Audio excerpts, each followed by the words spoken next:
9% contract to the yes, which $100 investment pays back $205.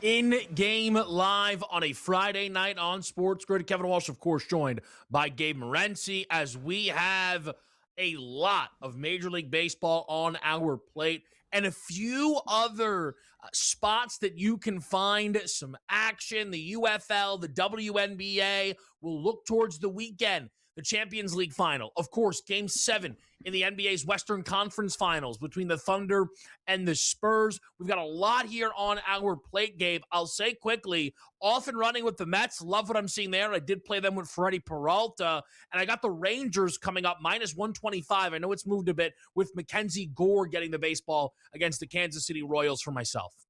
Very tempted by pulling the trigger on the under of that baseball game, Kevin, but I just haven't gotten there yet.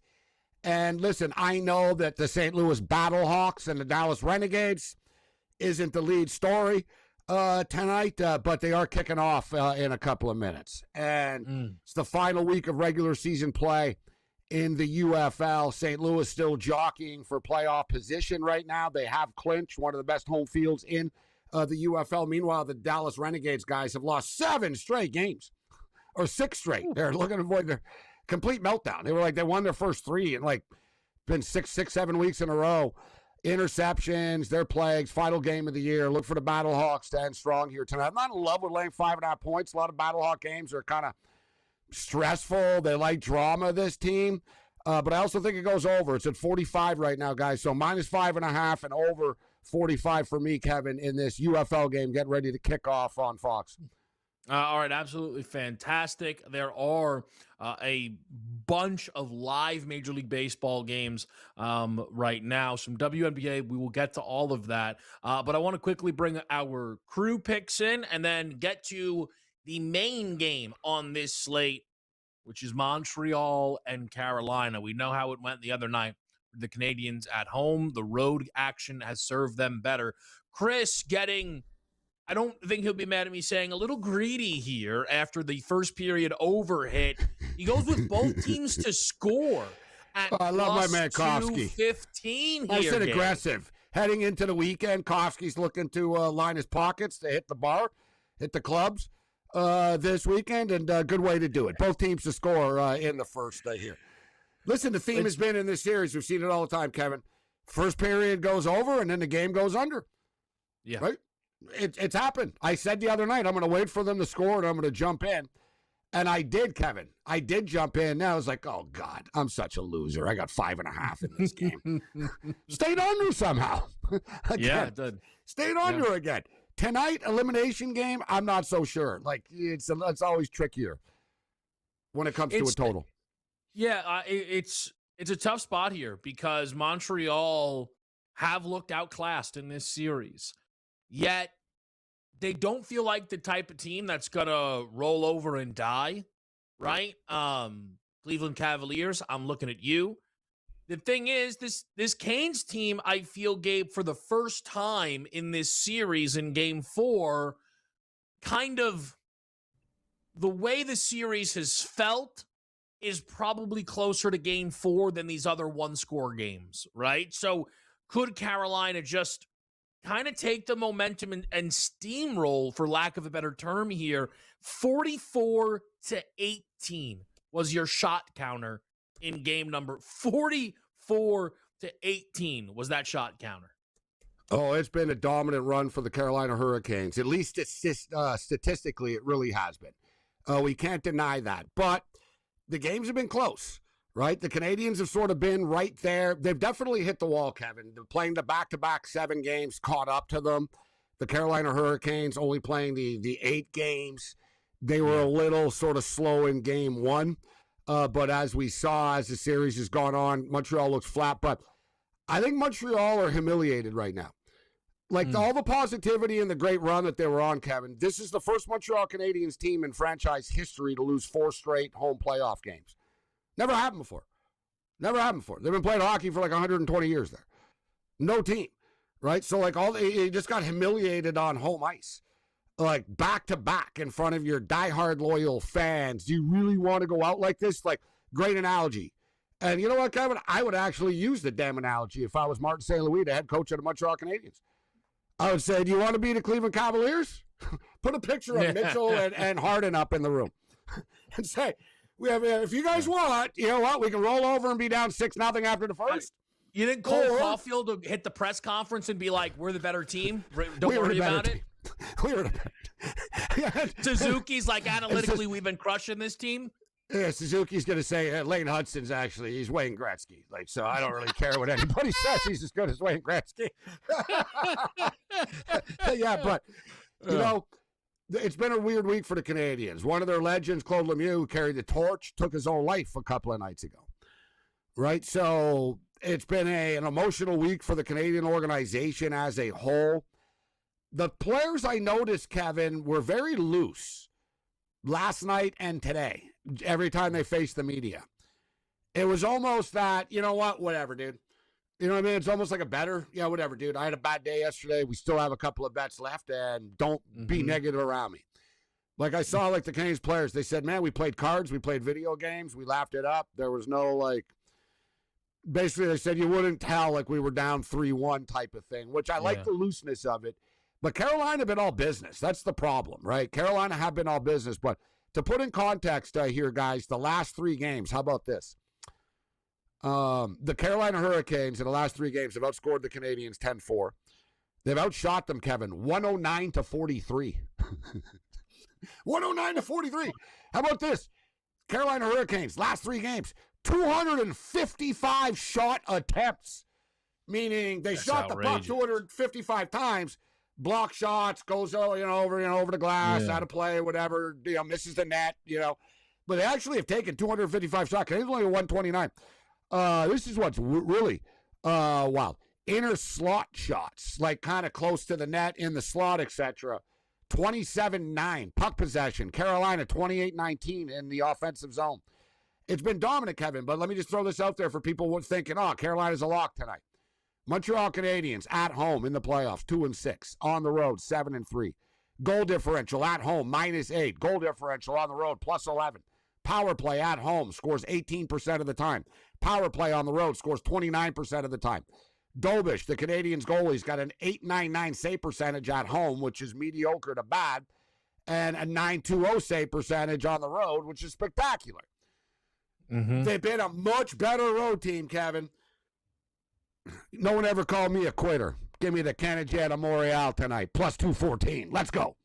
Yeah, I can't get mad at it. My question to you, though, Gabe, is, so let's use last game's loud numbers of 44 shots Carolina or 18 shots Montreal, right? If one of those were to change by 10 to 15, which is more likely? Montreal getting 30 shots or Carolina being held to around 30 shots here in this hockey game? I think Montreal are better on the road. Like they get more shots on goal on the road. They're more fundamentally, they're not as fancy, right? And a lot of hockey teams will tell you this. They all sort of simplify things when they go on the road, Kevin. So, with that being stated, though, I mean, can we be shocked if the Canadiens have 14 freaking shots on goal tonight? You know what I'm saying? Like, history, the history of this series hasn't been good to them, but seeing them come out right now as we speak, and who do they got cranking up the siren here? Oh, Luke Kuechly. Yeah, see, that's not bad, Kevin. I swear to God, I knew in Game 1 when they rolled out Doran, the head coach of NC State's football team, I was like, this is the best you got for Game 1? We're beating you. Yeah, I was like, really, huh? Really? I was like, Doran? Luke Kuechly's a little intimidating. It's more like if I'm on the Canadiens, I'm like, damn, they got Luke Kuechly. He's pretty good. I got to imagine most of the Canadians don't know who Luke Kuechly is. I got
Sometimes you realize you can't just sit on the sideline of a game, and that is how I feel entering Carolina Montreal.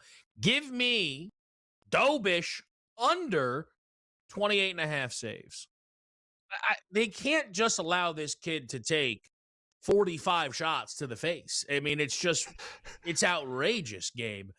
He went under this in the first 2 games, obviously over in the most recent 2, but I'm going to go with Dobish under the saves here. And I did it on FanDuel where it's kind of like, I don't know, cheating, but they do the 60-minute lines on FanDuel. So if it goes to overtime, I won't be in a bad spot. So I got one less save than a lot of people who probably got 29.5. But if it goes to overtime, the bet will be settled. So I thought that was worth it, Gabe. And honestly, they haven't, if you look at the numbers and we went over them, it's one-sided, but it's not like the Canadians are giving up 50 shots a night or something like that, right?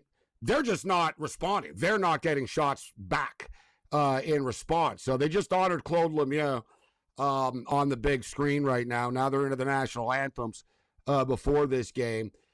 Like I said, Carolina have really shown an ability to close these series out, as we've seen. But both those times was on the road. And I swear, it's harder to win. It's harder to win at home in hockey. So that's the one thing, Kevin. If the Canadians can catch the Canes, sort of looking ahead a little bit. Mm-hmm. And you can't tell me that they haven't, if you're a Carolina Hurricane player, when you were playing golf yesterday, and say, oh, so I was looking at Vegas's tapes, huh? Or, yeah, you know what? We know these guys on Vegas. I was talking to my buddy on the Knights, and, it looks like we're going to play. Like, dude, it's already a fait accompli. The NHL announced the schedule. Like, they're especially like, all right, this is a wrap tonight. But do the Canadians have something left in them here tonight is the big question. Yeah, we're going to find out. They're not getting blown out, Kevin. They're not getting blown out. I'm telling you right now. This isn't the Cavaliers. This isn't like the Orlando Magic. It's tough, Gabe. They're going to die on their sword if they lose tonight. While I agree with you, the puck line feels like a foolish bet. And it's why I think you were smart to play the money line, because they could have an incredible effort and lose by 2-3 goals because of the empty nets, right? Like Montreal, like you said, are going to go out swinging. They might pull that goalie earlier than usual. They can pull a goalie with 6 minutes if they're down 2. Exactly.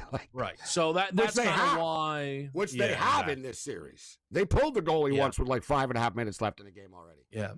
Gabe, I want to bring up one game that has a number that is typically right up your alley. Unless you've played the game already, and then it's probably going to really frustrate you. Live in the WNBA, the Liberty and the Mercury, 145.5.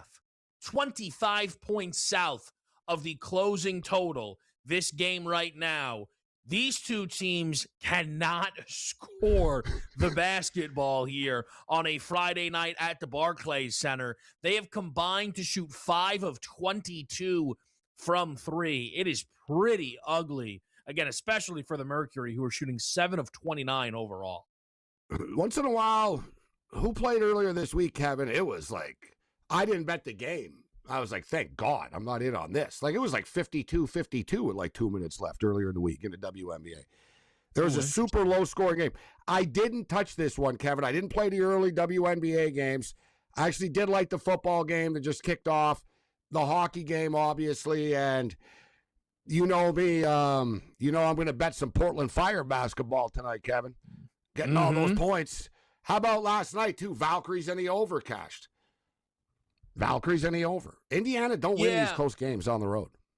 They're listen, like against good game. Teams, I should say, against good teams. It was a great game. And same thing. Dallas last night covered. We've been doing well with the WNBA. So tonight, I just looked at the WNBA card, Kevin, and I was like, I'm not overthinking it. Give me the Portland Fire plus the points. Oh, okay. So, the graphic will be wrong. We'll correct that. Yeah, that was my fault, actually. That's my fault. I think I said Dream. They should have caught that the Dream were plus 8.5. I'll blame them. I should have caught it, Gabe. I texted them. I saw it. I said, hey, it's got to be 8.5. I thought it's more likely you put a minus instead of a plus than you just the wrong name. I gotta be honest with you, Gabe. It's my fault. I'll take the heat for this one. Be honest. Like, God, I'm like, I saw it too when I just looked. Thing. I was like, Dream. I'm like, what the hell do you mean Dream? I'm not taking. But you know what's funny? The reason why I should have known.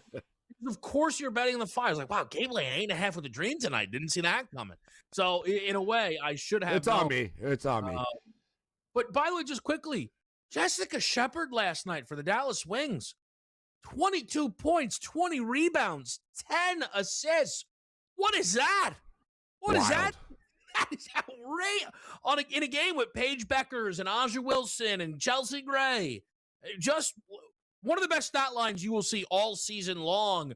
And Shepard, this is her second triple-double this season. It's adding a level of legitimacy to the Wings. I've talked about Alana Smith being disappointing. Well, Dallas may not need to lean on Alana as much as I thought coming into the season with what they're getting out of Shepard. And last night, AZ Fudd as well, 22? 22 is in her first start as well. This team is coming together. Paige is super efficient, right? She doesn't shoot a lot, but when she does, she doesn't miss. They're an interesting team. And I'll tell you what, Kevin, the quality of play in the WNBA has been good. Right, like there's been like on a nightly basis, like you just said, there's a lot of players that just sort of step up. I mean, with Sabally the other night on the tempo, right? Like Sabally steps up and puts up massive numbers, and I think now too that the WNBA moving forward is going to start paying real money to players. There's a lot of good European women basketball players that would laugh at the WNBA before and say, "I get paid like $1.5 million to play like a 28-game season with Real Madrid. Why would I play for you?" Right? Yeah. Now, though, it's like, oh, you're paying $1 million. Like, okay. Now I'm listening. And you're seeing an influx already of more European girls in the WNBA, but it's going to continue over the next couple of years. Yeah, it is. One other thing, and again, we'll follow these slates here. We're going to have Marcelino join us, I know, in a little bit. For the Sparks tonight, if anybody was confused by that number, Kelsey Plum, who's been one of the 5 best players in the league early season, out. With an ankle injury, I believe it was. So that led to the Mystics being booked as favorites in that game. Then you've got the Chicago Sky, who just, I don't know, Rakia Jackson might get an MVP vote with the way the Sky have fallen off since she tore her ACL. We'll be right back here on SportsGrid.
Here on SportsGrid, it is in-game live. We're joined by Marcelino Ortiz, who is on site with the Mexican national team as they get close to the World Cup, which, of course, is going to mean a lot to that country and those players. We know that. I think a lot of people locally are like, it's the USA's World Cup. Like, nope, it's the USA, it's Canada, it's Mexico. But, Marcelino, before we get to any World Cup, Saturday, Yes.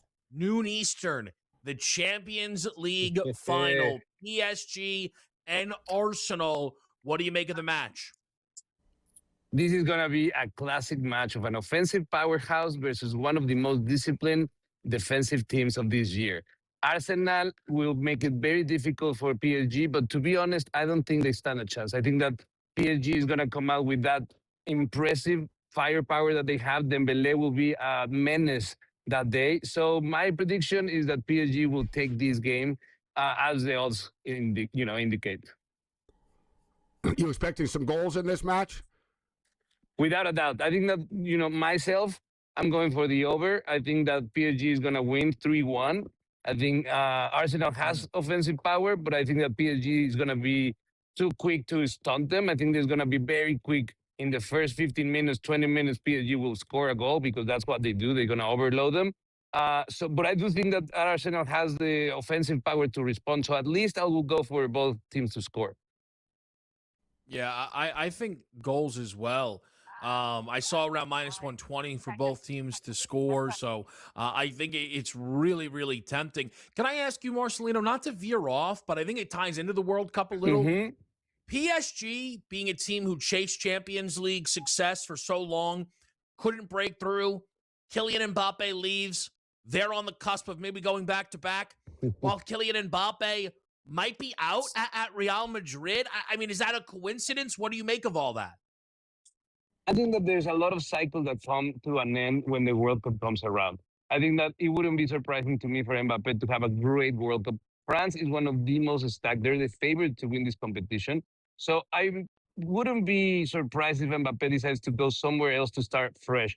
The drama at Real Madrid is too much to keep the team focused. And now there's going to be a major overhaul, new coach, new ideas, new personnel, and we will see which of the two big groups inside of Real Madrid will prevail.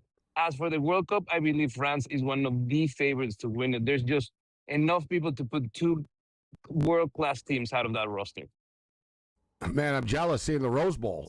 They're great memories. And I got to tell you, you got some good Wi-Fi because the Rose Bowl Wi-Fi is usually not very good. So you're kicking it.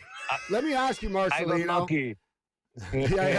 Let me ask you, as Kevin stated, like in America, there's so much negativity about the World Cup from all sides, right? Oh, the tickets are too expensive. Oh, this and that, and then blah, blah, blah. Like there's just this constant negativity. Canadians like to complain a lot, but they're excited about it. Toronto and Vancouver, the games are selling well, etc. People in Canada are excited about the team, but there's still that bitching about, what about the homeless people and what about the environment and what about this? Like, everybody's got a freaking complaint. It's like protesters are us, man, with the World Cup. Everybody's got like their beef. What's it like in Mexico? Are the ticket prices affordable for the fans, or are they saying the same thing there? Is there an overall excitement about the world coming, like politically? Like, what's the vibe of the World Cup in Mexico right now that is set to begin? I mushed the Wi-Fi at the Rose Bowl. Unreal. A lot of, Such a good question, too. Yeah, it was. It was an incredible question. I really we've now got a bit of a trend building. When we bash someone, they go off. We praise the Wi-Fi. Marcelino, I'll just. I'm back.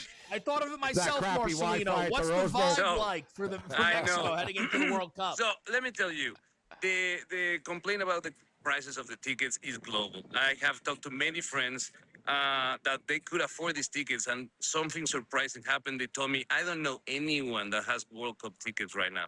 So I think that's a global complaint. The tickets are out of touch with reality, to be honest. But the Mexican culture has football ingrained in their heart. So the excitement and the, la alegría to go out and celebrate the Mexican team is intact. I see it here in Los Angeles today, where we are going to watch the training. And everybody's really, really excited to see Mexico do history on this one, that there's also their home tour. Yeah, I'm excited to watch it all play out here. Marcelino, again, is going to help us out the entire way. Marcelino, we appreciate it. Best of luck. Enjoy the Rose Bowl. Thank you very much, guys. See you next time. Excellent as always. We'll be right back here. Update you on Montreal, Carolina next.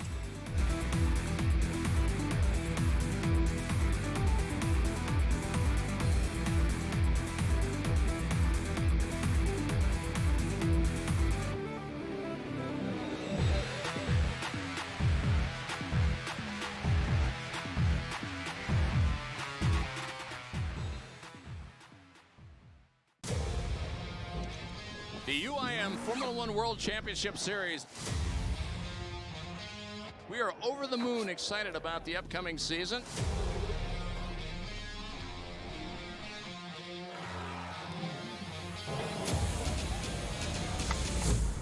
Let's go. 10,000 horsepower roars off the dock. Oh my, there's a problem. On the outside, side by side.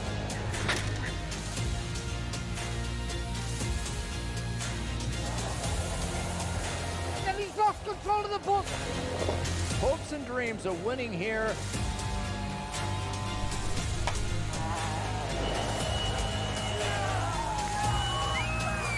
Yes! Get ready for round one, the Regione Sardegna Grand Prix of Italy, May 29th to 31st. Craig Carton along with Tyrone Johnson. We got great news for you. CraigCartonShow.com. And Tyrone, what do you get if you go to that amazing website? Well, right now you can subscribe to our upcoming newsletter. You put in your email address, and then bang, you'll get all the new Craig Carton Show content when it arrives. Not just that, you also get merch drops, exclusive content, and appearances. So again, one more time, that website is CraigCartonShow.com. That's for Abdul Carter. Hey, son, you want to be a leader? Show up to meetings on time. Don't be late to practice. This guy's sitting there trying to tell me that he's got a problem with Jackson Dart going to a Trump rally when he can't even show up to a meeting on time? And he can't show up to practice and he's late? Dude. Outspoken with Dan Cilio. Only on SportsGrid.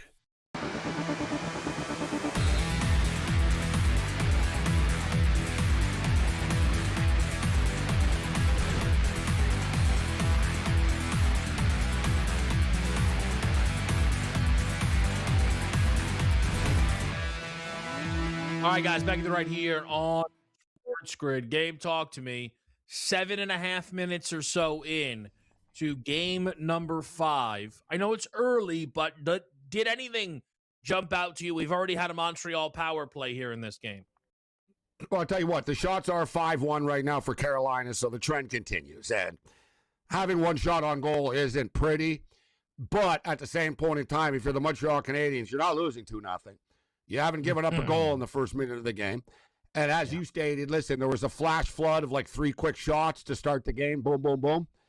But it's not like Carolina swarming the net or anything like that, right? Like I said, there's a big difference between shots on goal and legitimate scoring opportunities. It's like judging a fight.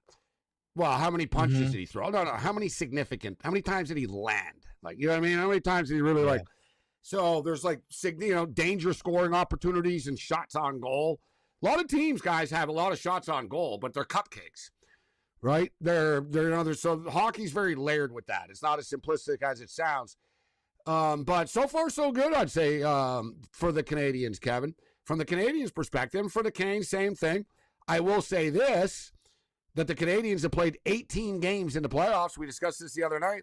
16-2 to the over 1.5 for the first period. And in the last game in Montreal, guys, it was like 5 minutes left in the period, and it was still scoreless. And then, boom, you and I were on the air. 3 goals in 2 minutes and 47 seconds. Yeah, that was outrageous. I just played under 5.5, Kevin. In some time. In the same way you see I'm addicted to these in-game overs in basketball, I'm an under guy in hockey, Kevin. I don't bet overs in hockey. I wait for I like early goals, and I'll attack now we're going under. right now. Yep. It's just sort of my different styles for different sports. But I just did click the under 5.5 at -170 a couple of minutes ago. Yeah, look, I like it. I think we've seen Carolina. I'm trying to do the math. I think 12 games in, 10 of them have gone under 5.5. That's a gigantic. And here's the thing about hockey. They've only given up 2 goals more than once. Right, but this is the other thing with hockey because look, like if you do this enough, they can't post 4.5. It's not a number. All right. Oh, like that's not Carolina a thing. just scored. Oh boy, wow. Well, that's right, good. It's not a save. Talking about the total, and there's the 1.5 coming. There's going to be another one coming. Like people just sort of it starts off a little slow. Gabe, I meant to tell. I should have. It was over 4-1 first period over full game under. 4-1 in a same game parlay because it works against one another. You know what I mean? Like I didn't bet it because it just feels so late to the party. But goodness me, how about man. this, Kevin? How about this? So I just bet 5.5 -170. Literally like 2 minutes ago. Yep. You'd think, oh damn, you got to be kidding me! They just scored. Updated number right now, 5.5. Yeah, right. Juice, I assume, moved a bit, but it goes to show, Kevin, the book's like, no, we're not putting a 6.5 on the board. So all you like sort of so-called sharps can hammer the under right now. You know what I mean? They're like, no, we'll move it. We'll move like we're moving 40 cents, whatever. But like, no. All right, the Canadians are challenging this. Ooh, interesting. Canadians are challenging this and saying that goalie interference. Yeah. You know what? I don't like goalie interference, Kevin. I think they overdo it. Hockey's a tough sport, but they are kind of soft, like with QB hits. Whenever everything happens around the crease, they kind of like will go with the goalie side of it. But you can make an argument that the goalie really was kind of hit here. Yeah, I'm not taking a little while. No. All right, I got to see the replay again over and over. All right, here we go. Yeah, you know what? I wouldn't call it, but they do call this. It's one of those, I don't agree with it, but the rules are the rules. Buddy on the case, Stan Colvin came in and ran right into the goalie. I want to just quickly, Gabe, while we wait for this call. Okay, there you go. Stands. All right, goal stands. We'll get you the updated numbers in a second. Just quickly, this was on DraftKings. Not every book has live points, rebounds, and assist numbers for the WNBA, but I did a parlay of Skylar Diggins and Breanna Stewart. Both of those games are at halftime to get to 25-point rebounds and assists. At -116, I think that both of them can get well through that number. I think well through it. I think they could, quite frankly, with where they're already sat on points alone, flirt with that type of number. So both around -250 or so, Gabe, for Stewie and Diggins to go for over 24.5-point rebound assists, basically. Some live in-game WNBA action. Speaking of which, the Dallas Renegades are up on the St. Louis Battlehawks right now, 7-3. Nothing easy for these guys, the Battlehawks ever. But total right on the number. And we've got a real special. I know you like the exotic and sort of degen plays, Kevin. We've got one for you tonight. Instead of making people wait, I'll just throw it out there right now. But CFL football kicks off next Thursday night, regular season. Final week of preseason play in the CFL tonight. I'm betting the Calgary Stampeders plus 7.5. Some CFL preseason football tonight. Wow. Preseason. Wow. Yeah, plus 7.5. Wow. I just don't understand. Like, one of the games on right now, it is 14-3, but dude, they start the season next week. The starters play in the season. It's like the NFL. They're going to play a quarter or something like that. Maybe a couple of play in half. Yeah, like the talent is very equal. Nobody's running anything. So give me the 7.5. Not to mention, too, the teams don't like each other. It's like a rivalry between the two of them. So even though it's the preseason, it'll still have a little spark. Guys are trying to make the team. It's a real game. Give me the plus 7.5 for the Calgary Stampeders tonight. All right. So we've got it all. No one's going to say otherwise. Now, Gabe, am I UFL, right that CFL, WNBA, NHL, MLB, we got it all. The incorrect challenge leads to a power play. Is that what we have there? Is that why Yes, it Carolina's on the does. power play? Yes, it does. Which, oh, that's not good. yeah, but there's only 44 seconds left, which I don't really fully agree with this move, Kevin, with that rule. Like the goals should be challenged. The goals should be challenged on their own. Like, really, you want to make a guy like just like a touchdown subjective reviewed? Yeah. Yeah, good point. Yeah, it's like, all right, you lose your timeout, but it's like, no, you're not losing a timeout. Like, I can live with that because in hockey, Kevin, you get one timeout, right? The coach gets one timeout per game. They rarely use it, or they'll use it in some stupid fashion when there's 2 seconds left, or try to win the faceoff and kick the puck back, and like, you know what I mean? Yeah. Like they always they don't do it like that. Like you'll rarely see a hockey coach like call a timeout with less than like 5 minutes left. Right. Like you'll never see a coach like, all right, I'm upset, stop the game, like come here, like and call the bench over. It's really rare, but to me, that's a better option. All right, you want to challenge it, you lose your timeout. Right? Maybe the second challenge, I don't want you to chat. You can't bitch all night about everything, but it's pretty harsh, Kevin. Like you have imagine if you really think that you had a legitimate gripe and you got screwed, and then you're on the penalty kill after. Well, that's the thing, Gabe, right? It's Like, not it really, almost it's sounds like, like come they on, did man. it because they don't want anyone to challenge. It makes challenging and losing kind of crazy. Like, oh, it's dangerous it's such as a hell. risk. Yeah, imagine now they get scored on. You're down 2-0 suddenly. Yeah, They killed the penalty off. All right, here they come. right. Here they come, the Canadians. Guys, put it this way. It's 16-2 in the last 18 Canadian games in the playoffs this year. Somebody's scoring in the next 8 minutes. Who is it? Yeah, is right. it Carolina or is it Montreal? Koski's playing see. right now. He needs Montreal. He's already got a Carolina. Yeah, he does goal. need Montreal. That's a good point. It's minus 120, Gabe, for one more goal in the period. It's really not bad. We had much less time. When you There were 3 consider more the goals numbers, put in. 16-2. You saw the other night, Kevin. It was 5 minutes left. There were 3 goals in 2 minutes. If you were a numbers nerd, you can't argue that's not a good bet. It's 16-2. Look.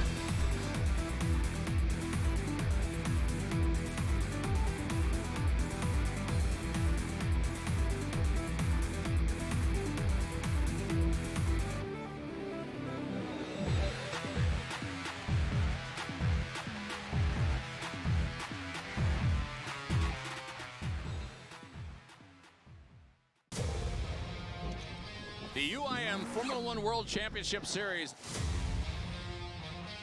We are over the moon excited about the upcoming season.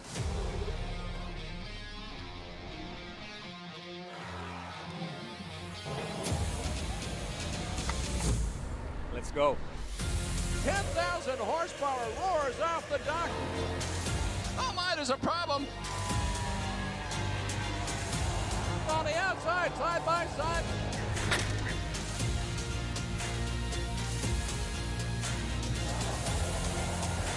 And he's lost control of the book. Hopes and dreams of winning here.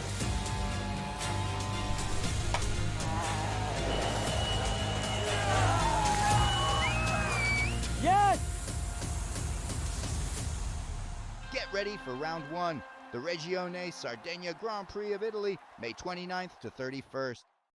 Craig Carton along with Tyrone Johnson. We got great news for you. CraigCartonShow.com. And Tyrone, what do you get if you go to that amazing website? Well, right now you can subscribe to our upcoming newsletter. You put in your email address, and then bang, you'll get all the new Craig Carton Show content when it arrives. Not just that, you also get merch drops, exclusive content, and appearances. So again, one more time, that website is CraigCartonShow.com.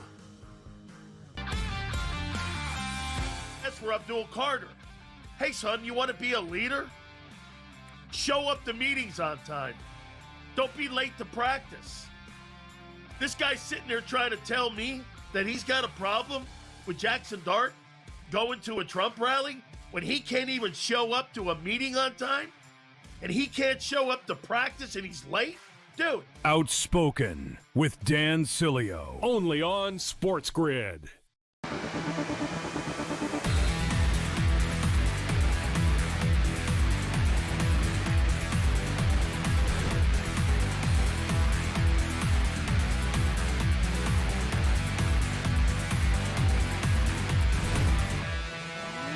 All right, guys, back to the right here on Sports Grid. I am on the over. This game just started in San Francisco, Colorado. Logan Webb's first start back in a little bit here. What a welcome back at Coors Field, 10.5. I don't think that's too high. Michael Lorenzen made a nightmare. I guess he doesn't care, right? He probably cares more about playing for Team Italy now than being a major leaguer. Going to Kansas City at 34 when you're trying to like keep your footing in Major League Baseball is a tough move. He's got a 10 ERA at Coors this year. 10. Like it's just, I think sometimes when new guys go there, it's very jarring. Like guys who have been there for a while, like you'll see it. There'll be years Kyle Freeland will have a better home ERA than road ERA. Michael Lorenzen's not the case. I'm on the over. I wanted to throw another thing at you, Gabe. I just thought you might agree with this. The Orlando Magic announced their new head coach today, Sean Sweeney, who has been heralded as the defensive coordinator of the San Antonio Spurs. And I got to tell you, I'd stop using that as the entire reason to hire this guy. They have Wemby. I got to be honest with you guys. Like, I couldn't help but think the same thing. Like, you know what I mean? Just be like, oh, he's a good up-and-comer. He's been around the league. Like, he connects with players. Be like, Shams had the tweet. They went from 26th to 3rd in defense. Well, I got a pretty good idea why, Shams. This isn't like the Nakasi girl with San Francisco last year, the WNBA, right? She was the defensive special Las Vegas Aces. She takes over San Francisco. Expansion team. She's like, all right, listen to me and you do this and we will win. And it worked. As you stated. It's almost like the comparison of like Nate Hackett. Well, he was the quarterback coach with Aaron Rodgers. Yes. Dude. Yes. You know what I mean? He told Aaron, good job after practice and handed him his Gatorade, guys. Like you know what I mean? Like, defensive guru. He's got Victor Wembanyama. He's got the greatest defensive player in the history of basketball. Yeah. He's got a 7'5" giraffe gazelle. That every NBA player knows it's the scariest thing I've ever seen in my life. Like, except Oklahoma City don't want to admit it, but every player says the same thing. They're like, Wemby's the scariest thing I've ever seen in my life. You see Carmelo Anthony? Carmelo Anthony saw him for the first time in the playoffs live this year. Yeah. Like last week, I saw Melo say, he goes, guys, I played against Jordan. I played against everyone. Like, and he goes, this guy is like unbelievable. He goes, it's like, he's an alien. He goes, he would murder us. Like he said, this guy's like next level. He goes, he's doing things I can't do, and he's 7'5". Like, he's like, he just sort of like tapped out on it. Yeah, but I'm just glad, Kevin. I'm glad you brought it up, actually, because I'm sick and tired of seeing every jackass in the NBA tweet out that every team, Jason Kidd is a candidate. Oh. It's like, I saw the post this morning, Jason Kidd is a candidate for Orlando, and then 20 minutes later, they hired a coach. You know, I saw a good one, Gabe, that you'll get a kick out of. The Knicks, when they finally beat Cleveland. People went, all right, well, I guess a Billy Donovan decision will be coming soon. Now that he knows the Knicks job's off the board. Hey, Billy, you weren't getting a Knicks job, man. Like, your agent was stringing you along thinking you were getting the Knicks job. What world were we living in, Gabe, where Billy Donovan was going to become the head coach of the New York Knicks? Like, reportedly, he interviewed for the Orlando job, as did Jeff Van Gundy. But I wanted to throw lost to Wemby's coordinator. Yeah, Wemby's coordinator, who looks like he's like, 16 years old, too. Yeah. But maybe he'll relate, right? There's a player's coach, and, they say that players love him and all that type of stuff. But, of course, they're going to say that, right? They all want to get their guy a job. But I want to throw something. You were talking about Lorenzen being in a bad spot, and I couldn't help but think, not to mention, too, just because you're a Yankees guy, with Severino tonight, who really has not pitched. He has never adapted to this ballpark out there. Nope. Right? He's a better pitcher on the road.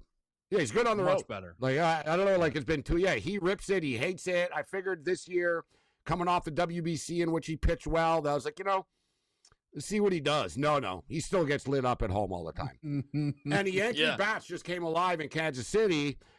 Yeah, they sure do. Does it continue tonight in Sacramento? It's funny. It's funny you ask, Gabe. It's my favorite bet on the board tonight is this over 9.5. Carlos Rodon is back, but probably like a little too soon. But the Yankees pitching is good to where they're like, yeah, go ahead. If you get lit up, you get lit up type of thing. So Rodon doesn't scare me. And I think the Yankees get excited when they see Severino.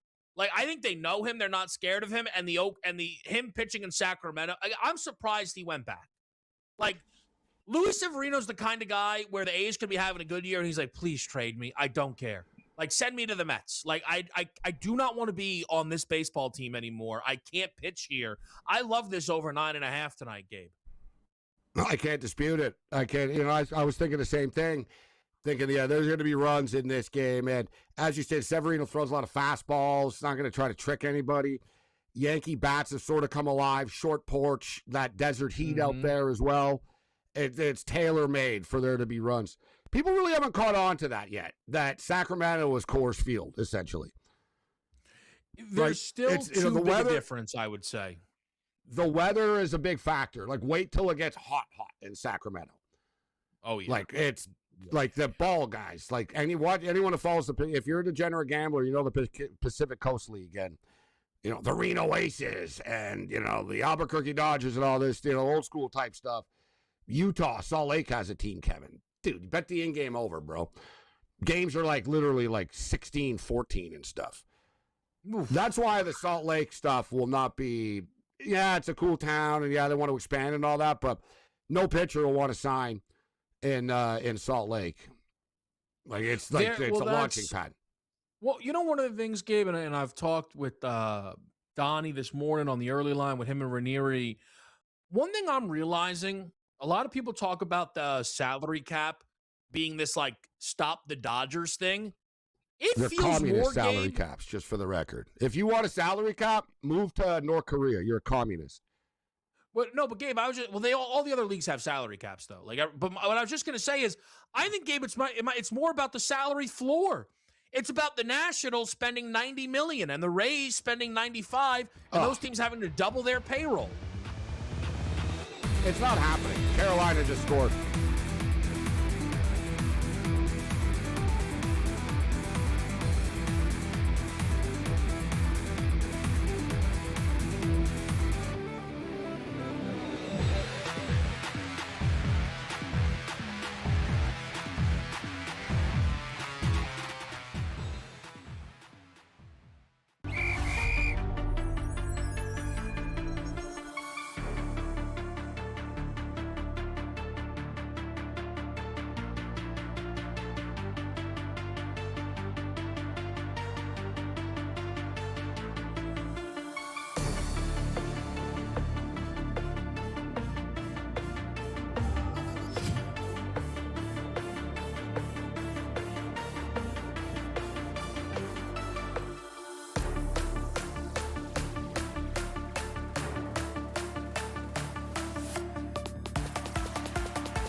right, guys, back to you right here on In-Game Live. The one baseball game specifically, we'll run through all the cards, but I wanted to ask Gabe about is this Dodgers-Phillies series. Oh, sorry, Kevin. I just got to say, Carolina just scored again. It's 3. No, come on. It's deja vu all over again. It's 3. 3-0 with 3:08 left. We just talked about the over 1.5. There was 8 minutes left. I said somebody's scoring again. The question is who? It's Carolina again. But so like I see 7.5 minus 178. Is there any just brutal. And I tell you what, it was 2. The Canadians actually, when we were on a commercial break, the Canadians nearly scored. The puck was in front of the net. They fired it. It was a nice save by Freddie Anderson. Seconds later, the puck bounces down the other end, and the Carolina scores on a breakaway that Dobish should have stopped. Dobish has hit the wall right now. The wheels have fallen off. They are the Cleveland Cavaliers, Kevin. They are the Cleveland Cavaliers. It's a shame the way that this is going. I guess the interesting thing is you go back to that McInnes conversation. I promise I'm not picking on Andrew. He's great at what he does. But, he goes on the whole rant. He's like, who cares they're getting outshot? These games are close. Well, it turns out getting outshot like that was a bad omen, Gabe. It's 16-4 right now in shots on goal. This is there's no more excuses. Like if you're a Canadian defender. Yeah. You know what I mean? No. If you're in court of law here, it's it's time. The judge is all right, wrap it up. You've got nothing. You know what I mean? Yep. Time to wrap it up.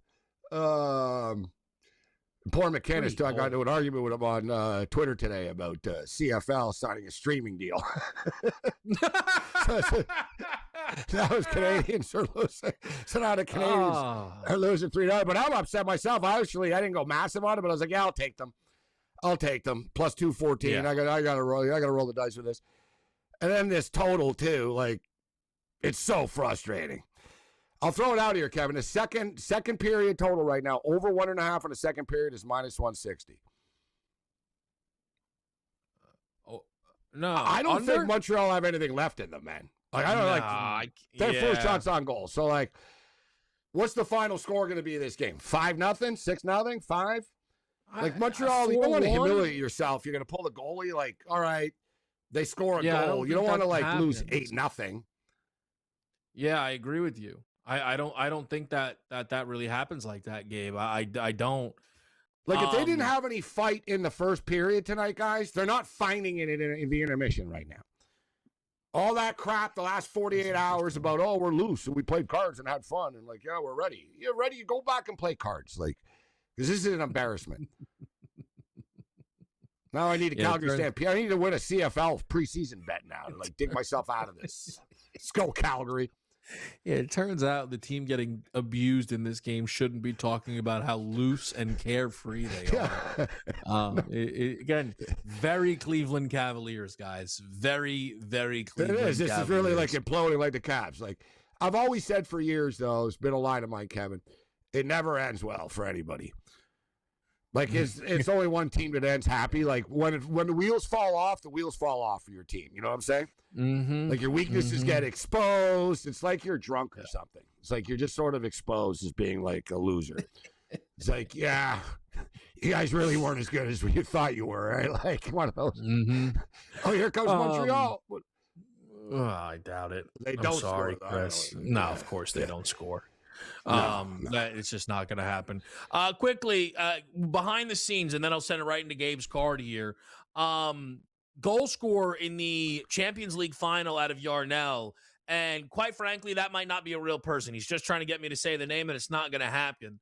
You know what? Fine. Kavitschka Kravashila nailed it. That's a touchdown. Anytime goal scorer myself. Gabe, Phillies, though, for AJ, attacking your boy Wrobleski. Oh, Wrobleski struggled over his last 3 starts. Great start to the season, struggled over his last 3. Mattingly returns to Los Angeles, former LA Dodger manager, actually. So it's always special when the Phillies-Dodgers play. They are rivals. I think the Dodgers win the series. They're going to dodge Sanchez. I'm going to throw this out there. World Hockey Champion I really like this bet. Canada are dominant. They're 7-0 in the tournament. They're only laying minus 55 cents against the Finns in the morning, guys, from Switzerland. And follow me online tonight for some UFC picks for the hardcores. UFC from the Dodgers game under, D-backs game over. See you Monday.